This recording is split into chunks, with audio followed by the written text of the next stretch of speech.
कैसे हैं आप सब लोग। So welcome to all in this video. So guys, आज इस वीडियो में हम बात करने वाले हैं B pharmacy 6 semester pharmaceutical biotechnology. तो यहाँ पे हमने यूनिट थर्ड ऑलरेडी शुरू कर दी थी, जिसमें हमने type of immunity, human immunity, cellular immunity और यहाँ पे आपका जो स्ट्रक्चर ऑफ इम्यूनोग्लोबुलिन है, स्ट्रक्चर एंड फंक्शन ऑफ एटमसी और सी पार्ट ये भी हमने कंप्लीट कर लिया है। हाइपर सेंसिटिविटी, इम्यूनोस्टिमुलेंट्स और इम्यूनोसप्रेसेंट ये भी कंप्लीट हो चुका है। और डी पार्ट आज हम देखने वाले हैं general method of preparations of bacteria vaccine, toxoids और यहाँ पे जो वायरल वैक्सीन्स होती हैं, एंटीटॉक्सिन्स होती हैं, ये आज हम देखने वाले हैं। तो ये टॉपिक वैसे पूरा आज कवर तो नहीं हो पाएगा, इसकी स्पेसिफिक 2 वीडियोस पे हम इसको कवर करेंगे, ठीक है, क्योंकि थोड़ा सा बड़ा टॉपिक है तो इसमें 2 वीडियोस तो लगी जाएगी। तो चलिए शुरू करते हैं। तो general method of the preparation of the following. तो यहाँ पे आपका बैक्टीरियल वैक्सीन है, ठीक है। टॉक्सोइड्स कैसे बनाती हैं, वैक्सीन जो वायरल वैक्सीन होती है वो कैसे बनती है, antitoxins, serum immune blood derivatives क्या होती हैं, ये भी हम आगे देखने वाले हैं, और other products and related to immunity, ठीक है।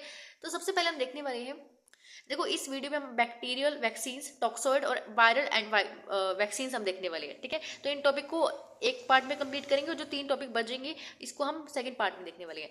तो पहले हम देखते हैं कि वैक्सीन्स क्या होती हैं। देखो वैक्सीन सबको पता है क्या होती है। वैक्सीन एक तरह की इम्यूनोलॉजिकल प्रिपरेशन होती है, contain suspension of weekend killer जो होती हैं, यानी जो किलर एक तरह से आप बोल सकते हो माइक्रो ऑर्गेनिजम्स होते हैं ना, माइक्रो ऑर्गेनिजम्स को ही हम क्या करते हैं, वीक कर देते हैं, एक तरह से इनएक्टिव कर देते हैं, ठीक है। उसमें क्या करते हैं हम, जैसे आपको पता है कि माइक्रो ऑर्गेनिजम्स की एक पैथोजेनिक एक्टिविटी होती है, उस पैथोजेनिक एक्टिविटी को हम यहाँ पे वीक कर देते हैं। हम क्या करते हैं, इसको नॉन पैथोजेनिक बना देते हैं, ठीक है, ताकि वो कोई भी अपना एक्शन शो हमारी बॉडी पे, वैसे जो पैथोजेनिक एक्शन शो ना कर सके, ठीक है। एज अ वो एक तरह से हमारी बॉडी में एंटीजन जाए और हमारी बॉडी उसके रिगार्डिंग एक तरह से एंटीबॉडीज या जो भी इसका प्रोडक्टिव रिस्पॉन्स है वो यहाँ पे फॉर्म करे, ठीक है। तो ये मेन मोटिव होता है वैक्सीन का। वैक्सीन्स आर इम्यूनोलॉजिकल प्रिपरेशंस होती हैं, contain suspension of weekend killer made up of protein, ठीक है। उसमें फ्रेगमेंट भी हो सकते हैं माइक्रो ऑर्गेनिजम्स के, और टॉक्सिन्स होते हैं, और यहाँ पे आप बोल सकते हो एंटीबॉडीज और lymphocytes, that is administration primarily to prevent the diseases, ठीक है। तो यहाँ पे हम देखेंगे बैक्टीरिया से हम वैक्सीन कैसे बनाते हैं, टॉक्सोइड जो होते हैं, ठीक है, वो देखेंगे। वायरल वैक्सीन हम कैसे करते हैं, तो ये तीनों आज हम देखने वाले हैं। तो अब एक वर्ड और आता है वैक्सीनेशन। वैक्सीनेशन सबको पता है क्या होता है, आपने कोविड की वैक्सीनेशन भी कराई होगी, ठीक है। तो इन वैक्सीन को हम जब अपनी बॉडी में एडमिनिस्ट्रेट करते हैं, it is a process of injecting vaccines for prophylaxis क्या होता है, यानी आप देखोगे कि आप देखो वैक्सीनेशन सबने कराई है, वैक्सीनेशन आपने भी कराई होगी, क्योंकि आप कहोगे मेरे को तो कोविड नहीं हुआ था, लेकिन जिसको कोविड था उन्होंने भी कराई, उनको करानी थी। अब प्रोफाइलैक्सिस मीन्स क्या होता है, आपने प्रोफाइलैक्सिस के लिए वैक्सीनेशन कराई है। इट मीन्स अगर मान लो आपको कोविड नहीं है लेकिन आपको तब भी वैक्सीन लगी है, क्यों लगी है, अगर एक ये भी हो सकता है ना कि आपको भी कोविड हो सकता है, तो उससे बचने के लिए हम आपको पहले ही वैक्सीन दे रही है, ताकि आपको कोविड का जो वायरस है वो ना आपको इन्फेक्ट कर सके, ठीक है। तो उससे प्रिवेंट करने के लिए हम आपको पहले ही वैक्सीन दे रही है, ठीक है। तो इसको हम बोलते हैं प्रोफाइलैक्सिस, ठीक है। ऐसे ही जो छोटे बच्चे होते हैं उनमें भी पहले ही इंजेक्शन लग जाते हैं, वैक्सीनेशन हो जाता है उनका, ठीक है, ताकि उनको बाद में कोई भी किसी भी तरह का जो बैक्टीरियल इन्फेक्शन है, वायरल इन्फेक्शन ना हो बाद में, ठीक है। अगर हम बात करें classification of vaccines are classify as following based on their type of preparations involve in the manufacturing. Basically अगर हम बात करें यहाँ पे 3 तरह की होती है। पहला है इनएक्टिव किल्ड वैक्सीन्स, दूसरा है लाइव अटेन्यूएटेड वैक्सीन, तीसरा है टॉक्सोइड्स। तो यहाँ पे अगर हम बात करें इनएक्टिव किल, इसमें क्या होता है, हम अभी पैथोजन को एक तरह से ये तो मार देते हैं, ठीक है, या तो किल कर देते हैं, इनएक्टिव कर देते हैं उसको, देन फिर उसको क्या करते हैं, एडमिनिस्ट्रेट करते हैं as a primary dose and booster dose, ठीक है। तो उसको एज अ एडमिनिस्ट्रेट करते हैं, जैसे फॉर एग्जाम्पल बैक्टीरियल वैक्सीन हो गया, वायरल वैक्सीन हो गया, ठीक है। तो हम क्या करते हैं, उस पैथोजन को इनएक्टिव कर देते हैं, किल कर देते हैं, ताकि उसकी जो पैथोजेनिक एक्टिविटी है उसको हम स्टॉप कर सके, वीक कर सके, ठीक है। तो यहाँ पे नेक्स्ट हमारे पास है लाइव अटेन्यूएटेड वैक्सीन्स। देखो ये जो वर्ड है अटेन्यूएटेड, इट मीन्स कि इसको हम नॉन पैथोजेनिक बना रहे हैं। जो भी आपके पास पैथोजन है, उस पैथोजन के पास अपनी कोई पैथोजेनिक एक्टिविटी होती है, ठीक है, वो आपके ऊपर एक पैथोजेनिक एक्टिविटी शो करते हैं जिससे आप इन्फेक्ट होते हो। तो अगर हम किसी भी वायरस बैक्टीरिया को उसकी नॉन पैथोजेनिक एक्टिविटी में कन्वर्ट कर दें, ठीक है, ताकि वो अपनी कोई एक्टिविटी शो ही ना करे, तो उसको हम बोलते हैं एटेन्यूएटेड, ठीक है। And non virulent microorganisms use that are retain the anti, उसमें हम जो एंटीजेनिसिटी होती है उसकी वो रिटेन रहती है, ठीक है। इट मीन्स कि अगर आप देखो फॉर एग्जांपल आपके पास मैंने बताया कि ये कोई बैक्टीरिया है, ठीक है, यहाँ पे ये कोई ऐसी बैक्टीरिया है, ये बैक्टीरिया अभी आपको इन्फेक्ट कर सकता है, लेकिन अगर मुझे इसकी वैक्सीन बनानी है, अगर कैसे बनाएंगे, इस बैक्टीरिया को वीक कर दो, ठीक है। अब इस वीक बैक्टीरिया को आप किसी की बॉडी में डाल दो, ठीक है, बॉडी में डाला, अभी बैक्टीरिया वीक हो चुका है, अब उस बॉडी में कोई अपना इन्फेक्शन भी शो नहीं कर पाएगा क्योंकि वीक है ऑलरेडी, ठीक है, लेकिन इसके पास अपनी एक एंटीजेनिसिटी है, यानी जब ये बॉडी में जाएगा तो ये एक एंटीजन की तरह बिहेव करेगा हमारी बॉडी में, ठीक है, तो उसको हम बोलते हैं एंटीजेनिसिटी, ठीक है। अब हमारी बॉडी में कोई भी एंटीजन आता है, आपको पता है कि हमारा इम्यून सिस्टम रिस्पॉन्स करता है उसके रिगार्डिंग, ठीक है, and make permanently immune agent diseases, इसमें आपका बैक्टीरियल वैक्सीन आती है और वायरल वैक्सीन आती है। टॉक्सोइड्स क्या होते हैं, बेसिकली क्या होता है, माइक्रोऑर्गेनिजम्स क्या करते हैं हमारी बॉडी में, वो एक तरह से टॉक्सिन्स को रिलीज करते हैं, ठीक है, तो हम उसको बोलते हैं एंडोटॉक्सिन और यहाँ पे एक्सोटॉक्सिन, तो इस तरह के टॉक्सिन्स होते हैं, यानी अगर एक्सो कर रहे हैं इट मीन्स कि एक्सो मीन्स बाहर, यानी अगर बैक्टीरिया जो बाहर टॉक्सिन छोड़ रहा है ब्लड के अंदर, ठीक है, तो उसको हम बोलते हैं एक्सोटॉक्सिन, और एंडोटॉक्सिन यानी वो अपने ही अंदर टॉक्सिन प्रोड्यूस कर रहा है बेसिकली, ठीक है। अगर बैक्टीरिया को आप कल्चर लगा रहे हो, कल्चर मीडिया पे कर रहे हो, तो वहाँ पे भी कल्चर में आपको क्या होगा, टॉक्सिन्स एक्सोटॉक्सिन्स, यानी बाहर वो टॉक्सिन रिलीज कर देगा। तो prepared by a treatment of bacterial toxins with formalin, जैसे आपका जो आपका टेटनस का हो गया, डिप्थीरिया का टॉक्सिड्स हो गया, ठीक है। तो यहाँ पे हम बात करते हैं बैक्टीरियल वैक्सीन्स, तो कैसे हम बनाते हैं इसको देखते हैं। बैक्टीरियल वैक्सीन्स देखो, एक बैक्टीरिया जो होता है आपको पता है, आप उसको कल्चर मीडिया पे ग्रो कर सकते हो, ठीक है, लेकिन वायरस को आप कल्चर मीडिया पे ग्रो नहीं कर सकते, वायरस के लिए एक पर्टिकुलर होस्ट चाहिए होता है, वायरस को ग्रो करने के लिए एक होस्ट चाहिए होता है, एनिमल चाहिए होता है। अब आप देखोगे कि वैक्सीन्स को हम वायरस को क्या करते हैं, एक एनिमल के अंदर ग्रो करते हैं, पर्टिकुलर एक टिश्यू के अंदर ग्रो करती है, ठीक है, वो जब आएगा तब हम आपको दिखाएंगे, ठीक है। तो बैक्टीरियल वैक्सीन यानी bacterial vaccines are usually made up of either from of whole organism, या तो हम पूरे ऑर्गेनिज्म से बना रहे हैं उसको, या फ्रॉम एक्सोटॉक्सिन से बना रहे हैं, ठीक है, यानी जो भी बैक्टीरिया अपना एक एक्सोटॉक्सिन या एंडोटॉक्सिन रिलीज करता है, बेसिकली हम एक्सोटॉक्सिन से बना रहे हैं, देखो जो भी बाहर टॉक्सिन रिलीज कर रहा है उससे बना रहे हैं, तो ठीक है, which has been show responsible for a clinical symptoms to the diseases. अब यहाँ पे अगर हम बात करें कैटेगरीज की, दो तरह की होती है, पहला है लाइफ एटेन्यूएटेड वैक्सीन, ये आपका इसमें आपका एग्जाम्पल आता है टाइफाइड वैक्सीन का। दूसरा होता है इनएक्टिव वैक्सीन, इसमें आपको कोलेरा के वैक्सीन आती है। अगर हम बात करें प्रिपरेशन ऑफ बैक्टीरियल वैक्सीन, इसमें कौन से स्टेप्स इन्वॉल्व होते हैं, steps involves and kill bacteria virus prepared. अब देखो यहाँ पे पहले हम बात करते हैं, हमें पहले एंटीजन का सिलेक्शन करना होता है, selection of antigen, selection of suitable bacteria और antigen for a preparation of vaccine. जैसे आपको कोलेरा का वैक्सीन बनाना है तो यहाँ पे कोलेरा का एग्जांपल दिया हुआ है, ठीक है। इनोकुलेशन, फिर हम उसको क्या करते हैं, इनोकुलेट करते हैं, इनोकुलेशन इन द मीडियम, हम किसी मीडियम के अंदर उसको इनोकुलेट करेंगे, ठीक है। Bacteria group in medium there's are rich in protein, जो आपका जो भी मीडिया रहेगा वो प्रोटीन से, विटामिन से, सॉल्ट मीडियम, उसको वो रिच होना चाहिए ताकि उसको अच्छे से न्यूट्रिशन मिल सके, and are often used in a production of vaccine and select stain to inoculate in the solid, और जो आपका कोई भी मीडियम हो सकता है, आपका जो भी आपका बैक्टीरिया के अकॉर्डिंग जो भी सुटेबल आपका मीडियम रहेगा उसके अंदर हम उसको उगाएंगे, ठीक है, ग्रो करेंगे। तो यहाँ पे आपको सॉलिड और लिक्विड मीडियम जो भी रहेगा उसको हम लेना है और इनोकुलेट करना है अंडर ऑप्टिमम कंडीशन, जो भी उसकी ऑप्टिमम कंडीशन है, जिस भी वो ऑप्टिमम कंडीशन में वो ग्रो करता है उसको वो सारी कंडीशन देनी है, प्रोवाइड करानी है। कितने दिन के लिए, 2 से 3 दिन के लिए, ठीक है। Inactivation of the cell suspension, यहाँ पे bacterial cell suspension is inactive by 2 methods. देखो अब मैंने आपको बताया था कि हम बैक्टीरिया को ऐसा नहीं है कि जिंदा डाल दें आपकी बॉडी के अंदर, मतलब जिंदा तो एक तरह से इनएक्टिव तो होता है, वो इनएक्टिव होता है, लेकिन एक तरह से आप बोल सकते हो अधमरा होता है वो, मतलब ना ही वो जिंदा है ना ही वो मरा हुआ है, नहीं, ऐसे हालात में है कि वो कुछ कर ही नहीं सकता, ठीक है।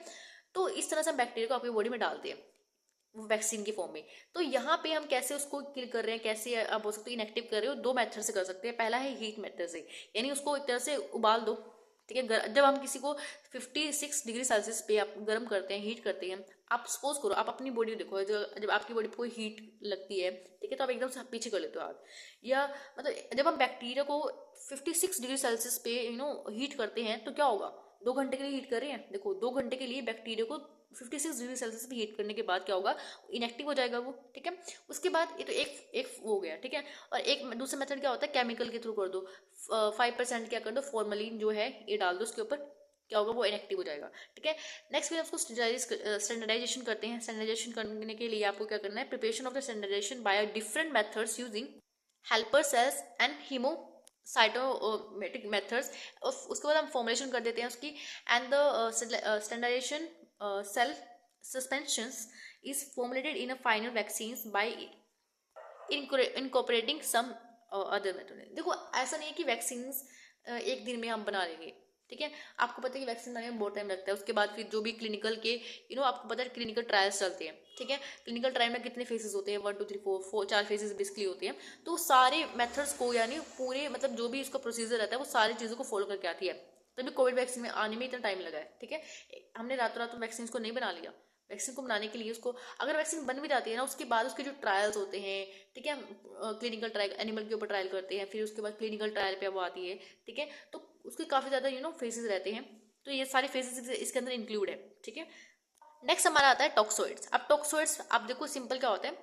देखो टॉक्सोइड्स को समझने से पहले हम देखने वाले हैं कि टॉक्सोइड्स का थोड़ा सा बेसिक सा। देखो यहाँ पे टॉक्सोइड जो होते हैं, टॉक्सोइड को हम जैसे टॉक्सिन्स जो होते हैं, टॉक्सिन्स को मॉडिफाई कर दो। ठीक है, इसमें हम क्या करते हैं, ये क्या बन जाएगी, तरह से टॉक्सोइड बन जाती है। ठीक है, अब देखो जो एक माइक्रो ऑर्गेनिजम्स होता है, जब हम उसको कल्चर पे किसी बॉडी में एक तरह से ग्रो करते हैं, तब वो जो माइक्रो ऑर्गेनिज्म होते हैं वो एक वहाँ पे टॉक्सिन रिलीज करते हैं। ठीक है, तो वहाँ पे क्या किया, टॉक्सिन रिलीज किया। अब बैक्टीरिया को तो यही काम होता है ना, हार्म करना किसी भी बॉडी को, किसी भी कल्चर मीडिया को। तो यहाँ पे क्या होता है, जब हम इसको बैक्टीरिया को कल्चर मीडिया पे ग्रो करेंगे तो वहाँ पे भी क्या करेंगे, टॉक्सिन्स प्रोड्यूस करेंगे। बॉडी पे अगर वो ग्रो करें तो वहाँ पे भी टॉक्सिन प्रोड्यूस करती है। अभी टॉक्सिन जो होते हैं या तो ये एंडो टॉक्सिन्स हो सकते हैं या एक्सोटॉक्सिन्स हो सकते हैं, मैंने आपको पहले ही बताया था। ठीक है, अगर हम टॉक्सिन, देखो ये टॉक्सिन जो है ये एज हमारी बॉडी में एंटीजन की तरह एक्ट करते हैं। क्या करते हैं, जब भी हमारी बॉडी में टॉक्सिन्स रिलीज होते हैं ये एंटीजन की तरह रिएक्ट करते हैं। अब इन एंटीजन के रिस्पॉन्स में हमारी बॉडी क्या करती है, एंटीबॉडीज बनाएगी। ठीक है, अगर हम इन्हीं टॉक्सिन्स को निकाल के उनकी बॉडी से अगर इसको लॉस कर दे, इसकी टॉक्सिसिटी को हम लॉस कर दें, यानी अपने जो टॉक्सिसिटी दिखा रहा है उसको अगर हम लॉस करके दोबारा से आपकी बॉडी में डाल दे, तो क्या होगा, उसकी एंटीजेनिसिटी तो उसके पास है लेकिन उसकी टॉक्सिसिटी खत्म हो चुकी है। अगर आप दोबारा डालोगे तो यहाँ पे दोबारा वो एज एंटीजन की तरह तो एक्ट करेगा, लेकिन उसकी एंटीबॉडीज भी बनेगी। ठीक है, उसके रिलेटेड, लेकिन वो आपके ऊपर कोई हार्मफुल इफेक्ट नहीं शो करेगा ये एंटीजन उस टाइम पे। तो इस तरह से हम इसका मैकेनिज्म ऑफ एक्शन इसका है छोटा सा। ठीक है, तो अब आप शुरू करते हैं टॉक्सोइड क्या होता है। तो toxoids are the modified toxins. हम टॉक्सिन्स को ही मॉडिफाई कर रहे हैं, उसकी क्या कर रहे हैं, लॉस्ट टॉक्सिसिटी, उसकी टॉक्सिसिटी को लॉस करके, बट उसमें जो एंटीजेनिसिटी है वो अभी भी है।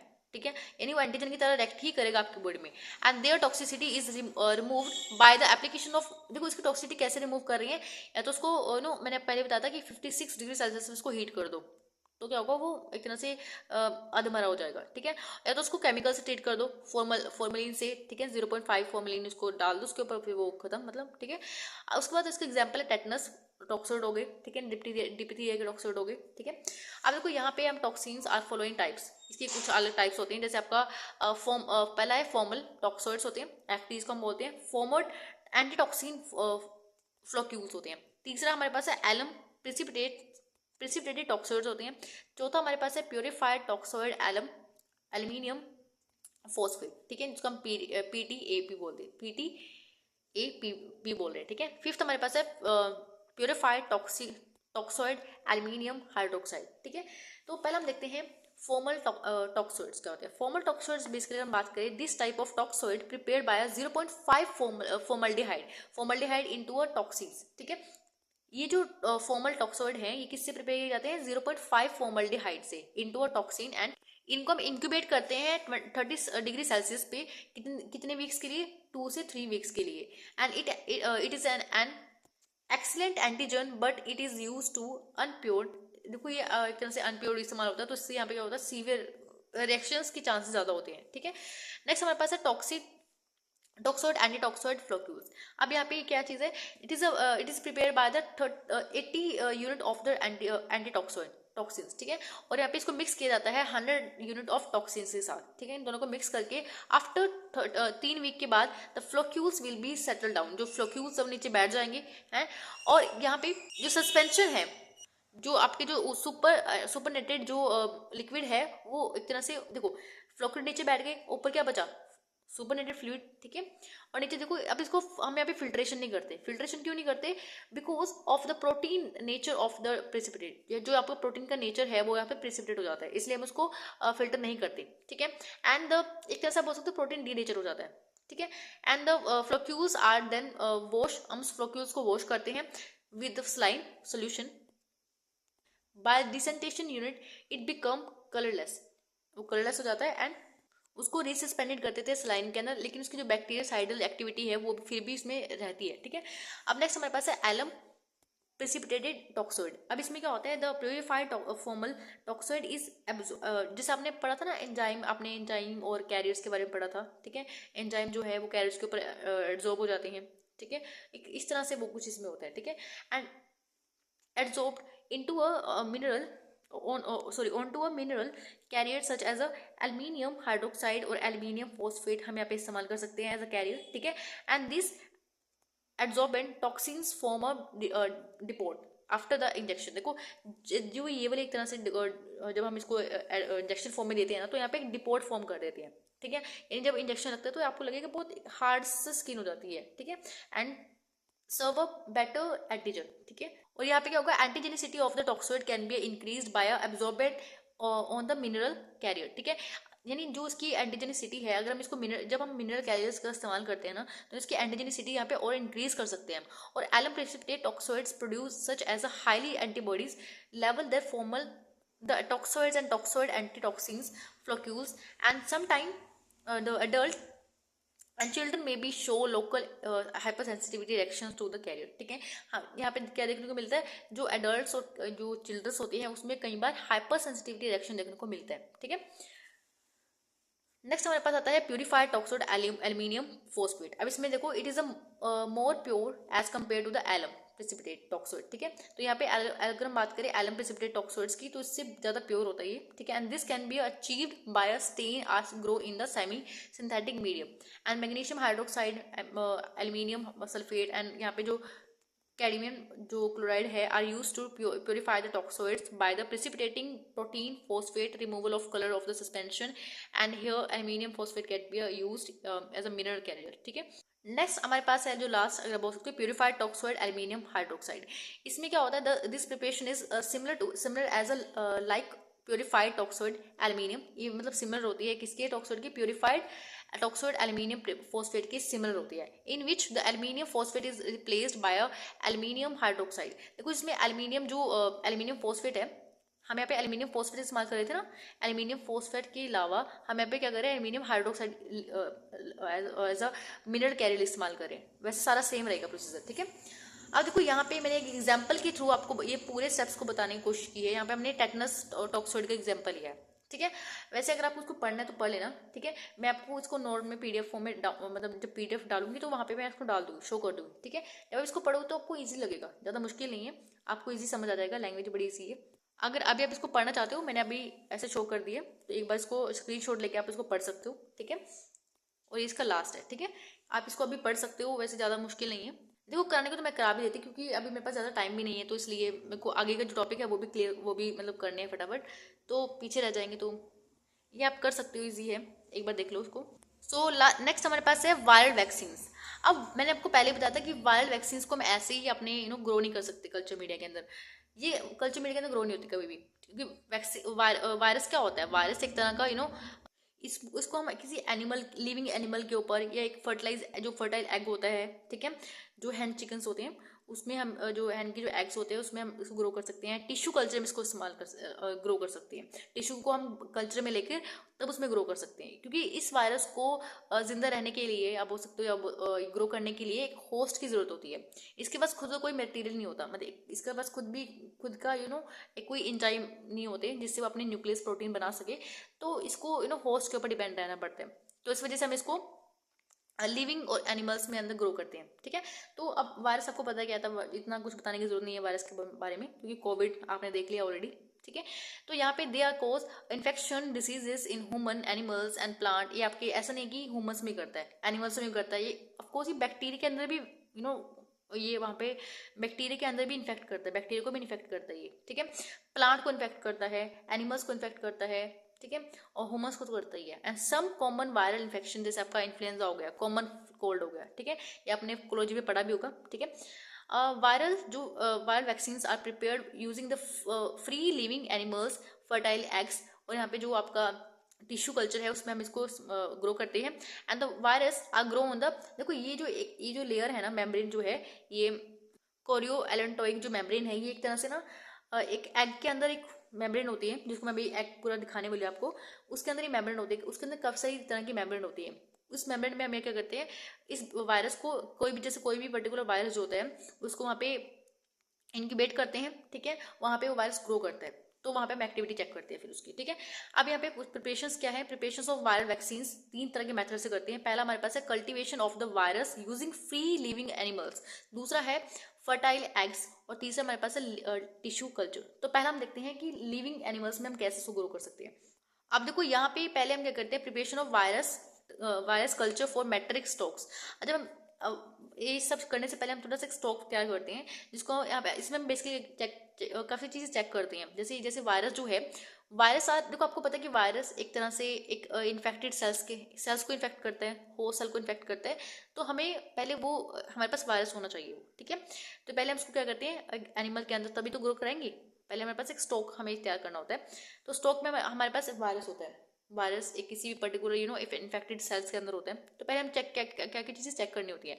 Virus are isolated from viral infected cells. First it is confirm that जो सेल आपके पास है वो किसी भी अदर डिसीज से इन्फेक्टेड नहीं होना चाहिए, ठीक है। And after confirmation the virus cells are collected, उस वायरस सेल्स को हम वहाँ पे कलेक्ट कर लेते हैं एंड कल्चर करते हैं on living cells. And this infection cell, this infected cell prepared stored at the 20 degree Celsius for future use and liquid nitrogen जो होता है उसमें हम इसको फ्यूचर के लिए स्टोर कर लेते हैं, ठीक है। तो ये तो हो गया आपका स्टॉक के बारे में। अब देखो यहाँ पे हम कल्चर के बारे में बात करने वाले हैं। अब देखो जब हम कल्टीवेशन करते हैं तो virus using free living animals का, देखो मैंने वैसे ऑलरेडी यहाँ पे लिखा भी होगा इसके बारे में, अगर आपको पढ़ना है तो मैं आपको नोट्स में आपको अवेलेबल करा दूंगी। लेकिन हम कल्चर को जब हमें यहाँ पे करते हैं, ज़्यादा बड़ा नहीं है इसके, ठीक है। पहले हम यहाँ पे जो लिखा हुआ है थोड़ी वो देख लेते हैं, उसके बाद फिर थोड़ा मैंने शॉर्ट फॉर्म में लिखा हुआ है वो आपको दिखा दूंगी। यहाँ पे लिखा है कि जो पहली लाइन तो ये कि very few vaccines are made from virus grow in the free living animals. देखो आजकल क्या होता है, इसके बहुत डिसएडवांटेजेस भी है, पहली बात तो, ठीक है। ये अब यहाँ पे पहली लाइन में क्या लिखा हुआ है कि बहुत ही कम वैक्सीन्स को इस मेथड्स के थ्रू बनाया जाता है, ठीक है। वो क्यों बनाया जाता है वो मैं आगे बताने वाली हूँ। देखो पहली बात तो हम यहाँ पे एक एनिमल को ले रहे हैं, ठीक है। हम यहाँ पे एक हम यहाँ पे हॉर्स भी लेते हैं, शीप भी लेते हैं, एक रैबिट भी लेते हैं, माउस भी लेते हैं, क्योंकि हर एक वायरस ना पर्टिकुलर एनिमल के अंदर ही ग्रो करता है, क्योंकि हम सारे वायरस को एक एनिमल के अंदर ग्रो नहीं करा सकते, ठीक है।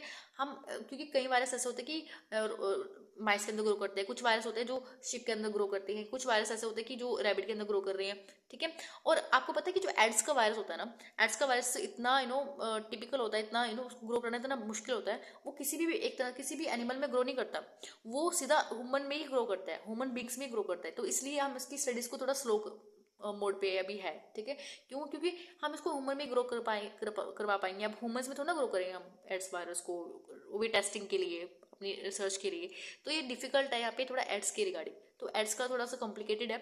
उसके बाद जब भी हम वायरस को अगर हम ग्रो हो भी जाता है किसी एनिमल में, फॉर एग्जाम्पल वो ग्रो हो भी गया, तो जब हम उसको बाहर निकालते हैं तो वहाँ पे कंटेमिनेशन के बहुत ज़्यादा चांसेस होते हैं। अब कंटेमिनेशन हो रही है वहाँ पे, अब हमें डिफिकल्ट हो रहा है कि कंटेमिनेशन भी हो गई, ठीक है, तो डिफिकल्ट होता है उसको निकालना वहाँ से, ठीक है। जैसे यहाँ पे एग्जाम्पल आपको दिया है स्मॉल पॉक्स का, स्मॉल पॉक्स जो है लिविंग वैक्सीन है, टाइफाइड वैक्सीन जो है आपकी इनएक्टिव है। अब देखो मैं आपको बता रही थी कुछ पॉइंट मैंने लिखे हुए हैं कि जैसे आपका हम इसको पहली बात तो कल्टिवेट करते हैं माइस के अंदर, रैबिट के अंदर, गिनी पिग हो गया, हॉर्स हो गया, शिप हो गया, ठीक है। और यहाँ पे देखो every vaccine are not grow in same animal, वही चीज़ है कि हर एक वैक्सीन जो है, हर एक वायरस जो है, एवरी वायरस किसी सेम एनिमल में ग्रो नहीं करता। मैंने आपको पहले बताया कि माइस रैबिट हम इसको इतना सारे एनिमल्स का इस्तेमाल करना होता है, ठीक है। एंड द कल्चर, जो आपका कल्चर होता है वो लिविंग एनिमल होता है, जिंदा एनिमल के ऊपर हम क्या करते हैं, जिंदा एनिमल को ले रहे हैं। तो एक तरह से अब ये क्या हो गया, एक तरह से कॉस्टली भी हो गया, बहुत ज़्यादा कॉस्टली, ठीक है, बहुत महंगा होता है ये प्रोसेस। और हम एक पूरे, अब देखो जब हम एक वायरस को ग्रो करवा लेते हैं एनिमल के अंदर तो हमें इसको सेक्रीफाइस करना पड़ता है, ठीक है, उसको सेक्रीफाइस करना पड़ता है, तो देन उसको उसकी बॉडी पार्ट से वो वैक्सीन का जो इन्फेक्टेड एरिया है उसको निकालना पड़ता है। तो ये बहुत ज़्यादा कॉम्प्लिकेटेड है, ठीक है। और डिफरेंट इन द केस और एवरी वायरस, ठीक है, हर एक वायरस का जो केस है वो डिफरेंट होता है। और अगर हम बात करें रेबीज वैक्सीन की, produce in brain of the ship, ये शिप के ब्रेन में ग्रो करता है, रेबिट के ब्रेन के अंदर ग्रो करता है ये, ठीक है।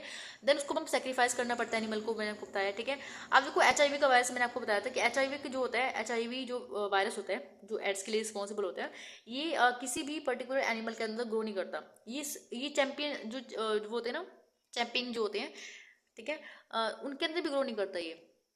वो तो हमारे जैसे दिखते हैं ना, बेसिकली हम कहते हैं कि हम चैंपियन से आए हैं, बंदर से अगर हम आए हैं, लेकिन वो उसके अंदर भी ग्रो नहीं करता, वो सीधा वो ह्यूमन के अंदर ही ग्रो करता है। तो इसलिए बहुत कॉम्प्लिकेटेड है, ठीक है, HIV का। तो कुल मिलाकर ये है कि इस मेथड का जो उपयोग है बहुत ही अभी बहुत ही रेयर किया जाता है, ठीक है। अब नेक्स्ट हमारे पास आता है फर्टाइल एग। अब देखो फर्टाइल एग, इसको पढ़ने से पहले हमें पहले थोड़ा सा एग के बारे में थोड़ा जानना पड़ेगा, ठीक है। अब देखो जैसे हमारे पास ये एग है, मैंने आपको एग का स्ट्रक्चर बनाया है। इसमें कुछ काफी सारे लेयर्स होती हैं। देखो पहले हमारे पास आखिरी में बाहर क्या होती है, शेल होती है। उसके बाद यहाँ पे एक एयर सैक होता है, ठीक है। जो भी आप व्हाइट पार्ट देखते हो उसको हम बोलते हैं एल्बुमिन, ठीक है। उसके बाद यहाँ पे शेल मेम्ब्रेन होती है, ठीक है। उसके अंदर यहाँ पे जो आप लेयर देख रहे हो, ये वाली कैविटी देख रहे हो, उसका हम बोलते हैं एलेंटोइन कैविटी, ठीक है। और यहाँ पे देखो उसके बाद यहाँ पे ये योक शैक है, ठीक है। और यहाँ पे एलेंटोइन कैविटी में हम यहाँ पे इंजेक्शन, देखो ये इंजेक्शन के हम बाद में देखते हैं। अभी हम देखने वाले एमनोटिक कैविटी यहाँ पे हमारे पास है। और एक सबसे इंपॉर्टेंट लेयर अगर आप देखोगे, जिसके बारे में मैंने आपको पहले बताया था, कोरियल एलेंटोइन मेम्ब्रेन, ठीक है। अब देखो जैसे कोरियल एलेंटोइन मेम्ब्रेन है, यहाँ पे हम क्या करते हैं, इनोकुलेशन करते हैं वैक्सीन, मतलब किसी वायरस का। तो पहले हम एक यहाँ पे करते हैं पहले, उसके बाद यहाँ पे एमनोटिक इनोकुलेशन कर रहे हैं, एमनोटिक का नाम दे रहे हैं। उसके बाद हम करते हैं यहाँ पे एलेंटोइन के अंदर इनोकुलेशन करते हैं। एक हम करते हैं योक सैक इनोकुलेशन करते हैं। तो बेसिकली हर देखो ऐसा नहीं है कि एक पर्टिकुलर वायरस इसके अंदर ही ग्रो करेगा, वो यहाँ पे भी ग्रो कर सकता है, ठीक है। उसके लिए पर्टिकुलर स्पेस होता है, पर्टिकुलर एरिया होता है, पर्टिकुलर कैविटी आप बोल सकते हो, पर्टिकुलर लेयर होती है जिसके अंदर हम वायरस ग्रो होता है, ठीक है। हर एक वायरस का डिफरेंट होता है बेसिकली, ठीक है। तो ये तो आपका एग का स्ट्रक्चर है, आपको पता होना चाहिए थोड़ा सा, आप इसके बारे में बना भी सकते हो, ठीक है। तो एक बार इसके बारे में पढ़ लेना। अगर आप एग्जाम में इस तरह से रिप्रेजेंटेशन करोगे तो अच्छा पॉसिबिलिटीज होती है एग्जाम में नंबर मिलने की, ठीक है। अब देखो हमने यहाँ पे एम्ब्रियोटिक जो एग है वो हमने यहाँ पे इस्तेमाल किया है। अब देखो यहाँ पे अगर हम इस मेम्ब्रेन में दे रहे हैं, ठीक है, कोरियल एलेंटोइन जो मेम्ब्रेन है, अगर हम इसमें दे रहे हैं तो कौन कौन से वायरस ग्रो कर सकते हैं, स्मॉल पॉक्स का, हर्पीस सिंप्लेक्स वायरस ग्रो कर सकते हैं, एम्ब्रोयो येलो फीवर का यहाँ पे कर सकते हैं एम्ब्रोयो के अंदर, और योक सैक के अंदर टाइफाइड जो आपका होता है टाइफस, ठीक है। और एलेंटोइन के अंदर आपका इन्फ्लुएंजा ग्रो करता है, ठीक है। तो यहाँ पे वही लिखा हुआ है, many vaccines can be grow in the some part of the chick embryo, ठीक है। And the advantage of this method, देखो बहुत बड़ा एडवांटेज, जब हमने एनिमल लिया था, जिंदा एनिमल लिया, तो वहाँ पे हम जिंदा एनिमल को मार भी रहे थे, सेक्रीफाइस भी कर रहे थे, कॉस्टली भी था, बहुत कुछ था उसमें, ठीक है। बहुत कुछ कॉम्प्लिकेटेड चीजें थी। लेकिन इसमें क्या है, हम इसमें क्या करते हैं, इंजेक्शन सिंपल दिया और मतलब रख दिया, और उसमें जो भी कंडीशन है वो अपने अप्लाई की। इसमें ज़्यादा कुछ कॉम्प्लिकेटेड नहीं है बेसिकली, ठीक है।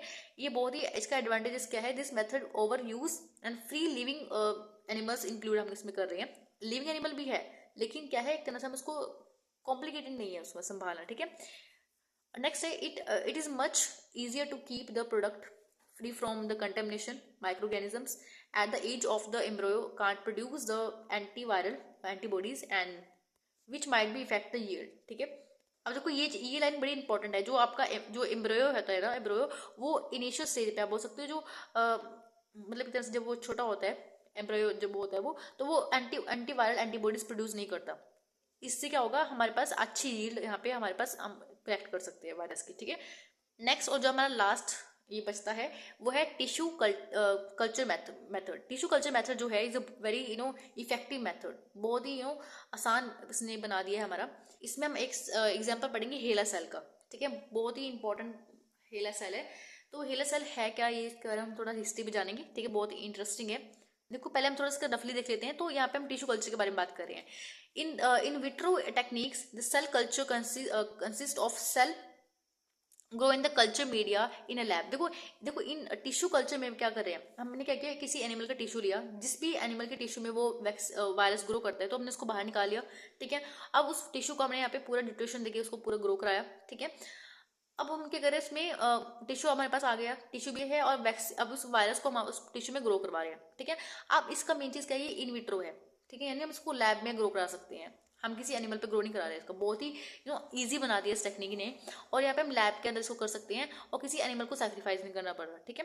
And more convenient than whole animal, and हम किसी एग को एग मेथड का इस्तेमाल नहीं करें, ठीक है। और हम क्या करते हैं, हम किसी भी स्लाइस ऑफ टिश्यू लेते हैं, स्लाइस ऑफ टिश्यू लेते हैं एंड ट्रीट करते हैं एंजाइम से that separate the individual cell, हम इंडिविजुअल सेल को सेपरेट करते हैं यहाँ पे, ठीक है। देखो हमें एंजाइम टिश्यू को ट्रीट किया एंजाइम से, जिससे हमें क्या किया, जो भी लेयर थी सेल्स की लेयर थी, हमने उसको इंडिविजुअल कर लिया, अलग अलग कर लिया, and the cells are suspended into a culture media and grow in the monolayer form, ठीक है, मोनोलेयर फॉर्म में आ गई, ठीक है। अब देखो this tissue isolated from the natural plant, हम इसको प्लांट से भी ले सकते हैं, क्योंकि आपको पता है कि वायरस जो होता है वो प्लांट को भी इन्फेक्ट करता है, एनिमल को भी कर सकता है, स्टेन कफ से स्टेन्स होते हैं उसको भी इन्फेक्ट करता है, ठीक है। And the separate cells are suspended in the solution that provide the osmotic pressure and nutrition growth factors needed for the cell to grow. The normal cell tend to enhance the glass and plastic containing container and produce a form of monolayer. Basically जो आपके जो sales होते हैं ना, ये आपका easily grow कर जाते हैं, इसमें कहने का मतलब कि इजीली ग्रो कर जाते हैं, ये एक तरह से एडहेंस भी नहीं करते हैं आपके प्लास्टिक के और जो ग्लास होते हैं उसको एडहेंस भी नहीं करते, ठीक है, नॉर्मली ग्रो हो जाते हैं, ठीक है। अब यहाँ पे स्टेप्स कौन कौन से अवेलेबल है टिश्यू कल्चर मेथड में। अब देखो पहला हमारे पास सिलेक्शन करना होता है सुटेबल टिश्यू का, जो भी सुटेबल टिश्यूज को सिलेक्शन करना है। प्राइमरी सेल जो है डिप्लॉयड सेल लाइन, यहाँ पे कंटिन्यूस सेल लाइन हमें बनानी होती है, ठीक है, एक तरह से मैंने आपको बताया। देन मीडिया जो रिकमेंडेड होता है for the maintenance of the culture media, ठीक है। And the cultivation of the virus is in the cell, ठीक है, वो हमें थर्ड पार्ट में करना है। अब थोड़ा सा इसके बारे में और हम देख लेते हैं, इसका एग्जाम्पल हम देखेंगे। देखो जो सेल लाइन होती है डिफरेंट डिफरेंट होती है। अब देखो टाइप ऑफ सेल लाइन में हमारे पास पहले आती है प्राइमरी सेल लाइन। अब जो सेल लाइन होती है फ्रॉम टिश्यू स्लाइस, ये टिश्यू स्लाइस देते हैं, ठीक है, and maintain the fewer generation. ये जो सेल लाइन है, देखो जो सेल्स होती है ना, आपको पता है टिश्यू सेल्स होती हैं, ये उनको जनरेट करना मेंटेन करना उनको, उनकी जनरेशन जो होती है, जैसे सेल्स जो होती है आपको पता है सेल लाइन पे चलती है कि कितनी सेल लाइन उसकी बन सकती है। जैसे अगर हम बात करें मोंकी की जो सेल लाइन होती है, माइस की जो सेल लाइन होती है, और चिक की जो टिश्यूज होते हैं, टिश्यू जो होते हैं, बेसिकली हम टिश्यू बात करें यहाँ पे, उनकी जो होती है फ्यूवर ही जनरेशन होती है, यानी अगर सेल्स ने एक दो बार जनरेट किया उसके बाद वो मर जाती है, ठीक है। अगर हम बात करें यहाँ पे डिप्लॉयड सेल लाइन की, तो डिप्लॉयड सेल लाइन में क्या होता है, जैसे जो भी एक ह्यूमन एम्ब्रियो होता है ना, ह्यूमन एम्ब्रियो अभी वो ग्रो करेगा, ठीक है, लेकिन अगर ह्यूमन एम्ब्रियो 5-6 साल के, मान लो किसी 5 मंथ का था, ठीक है, या सेकेंड ट्राइमेस्टर में उसकी जो डेट मतलब एक तरह से एबॉर्शन हो गया, ठीक है, तो उस एम्ब्रियो को हमें सेल लेनी है, ठीक है। सेल, क्योंकि उनके सेल्स क्या होते हैं 100 जनरेशन तक जा सकते हैं, यानी 100 जनरेशन तक उनकी सेल लाइन जा सकती है। तो यहाँ पे स्टेम सेल बेसिकली होते हैं, इसमें सेल्स WI38 होते हैं, ये सेल का नेम होते हैं बेसिकली, ठीक है। MRC5 होते हैं, तो ये हम बात करते हैं। एक होता है कंटिन्यूअस सेल लाइन, देखो इसका बड़ा इंटरेस्टिंग एग्जांपल है हेला सेल हम लाइन इस्तेमाल करते हैं। अब हेला सेल लाइन क्या होते हैं आगे हम बात करने वाले हैं। And these are transformed cell. देखो हेला सेल जो होती है ना basically can multiply indefinite number of the generation and is also called as immoral cell line, यानी ना मरने वाली सेल। देखो हेला जो थी ना, एक तरह से हेला सेल लाइन जो है ना, बेसिकली आप जो पोलियो की वैक्सीन आप देखते हो, कैंसर आप देखते हो, एड देखते हो, जो एड्स है कोविड-19 है, ये हेला सेल के ऊपर ही एक्सपेरिमेंट किए गए हैं, ठीक है, हेला सेल्स लाइन के ऊपर ही एक्सपेरिमेंट किया गया है। अब पोलियो आप इतना फेमस है, ठीक है, पोलियो का आपने ड्रॉप्स पी होगी, पोलियो किसकी बदौलत है, हेला सेल लाइन की। अभी हेला कौन थी मैं आपको बताने वाली, इसको थोड़ा सा पीछे हिस्टोरिकल बैकग्राउंड है।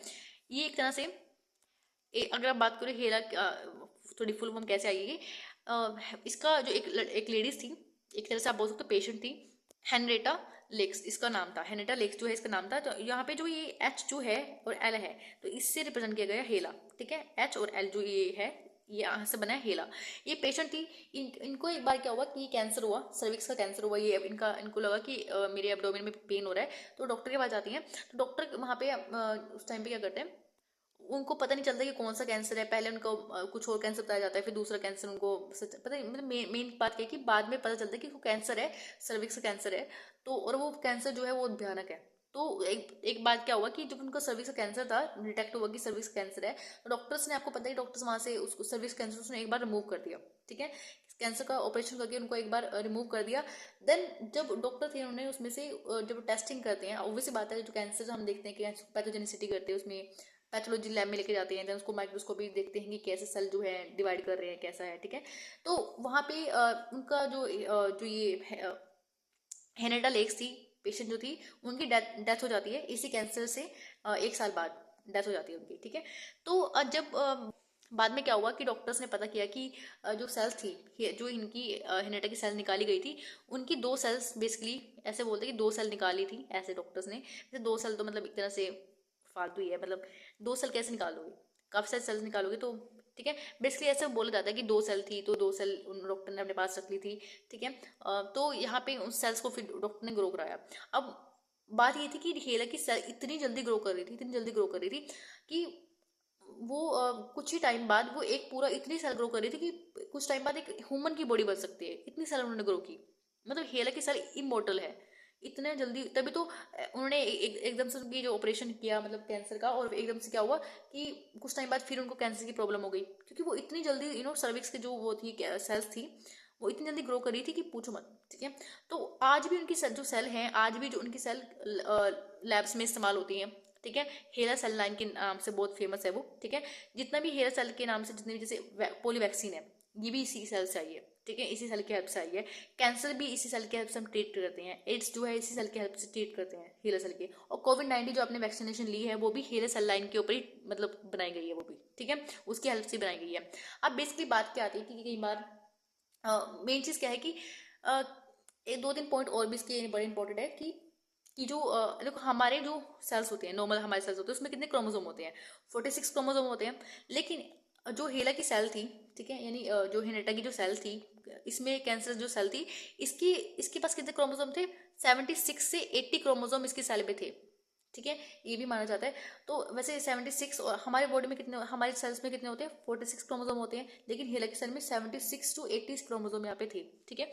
और इसके बारे में, इनके बारे में 2-3 बातें और बोली जाती है कि हिनेटा जो थी, ये खुद तो इतनी इंटेलिजेंट नहीं थी, मतलब एक तरह से इनकी जो आई थिंक इन्होंने 6 पता नहीं 8 तक जो अपनी एजुकेशन पूरी की थी, लेकिन उसके बाद भी उनकी जो उनकी डेथ के बाद उनकी सेल्स का इतना यूज मतलब होगा, किसी ने सोचा भी नहीं था कि हेरा सेल लाइन के नाम से वो इतनी फेमस हो जाएंगे, ठीक है। तो मतलब ये एक तरह से मेडिकल फील्ड में इन्होंने बहुत ज़्यादा ग्रो की है। पोलियो की वैक्सीन, कैंसर एड्स जैसे मतलब इन्होंने मतलब एक तरह से वैक्सीनेशन बनाया है, तो इट्स वेरी इंपॉर्टेंट थिंग, तो ये आपको पता होना चाहिए। और अगर आप देखोगे इनके ऊपर एक बुक भी है, मैं शायद इस बुक का मैं आपको नाम भी बता रही हूँ, तो यहाँ पे मैंने लिखा भी हुआ है। तो इनकी बुक जो है the immortal life of Henrietta Lacks के नाम से एक बुक है, ठीक है। तो इसके मतलब इनके ऊपर एक बुक्स भी लिखी गई है कि कैसे उसकी पूरी लाइफ के बारे में बताया कि कैसा क्या हुआ था, कि मतलब कैसे उनकी पूरी हिस्ट्री बताई है। वैसे इसके यूट्यूब पे और भी वीडियोस अवेलेबल हैं, तो आप देख भी सकते हो, ठीक है। बहुत ही इंटरेस्टिंग कहानी है इनकी, तो वैसे आपको जाननी चाहिए क्योंकि आप इस फील्ड में हो, तो ऑब्वियसली बात आपको पता होना चाहिए। तो यहाँ पे ये टॉपिक खत्म होता है। आई होप आपको ये टॉपिक इंटरेस्टिंग लगा होगा, मैंने पूरे एफर्ट के साथ आपको बताने की कोशिश की है। तो इसमें से हमारे पास अभी इसमें 3 टॉपिक जो आगे फर्दर बचे हुए हैं, जिसको हम नेक्स्ट पार्ट में देखने वाले हैं। So thank you for watching this video, have a nice day.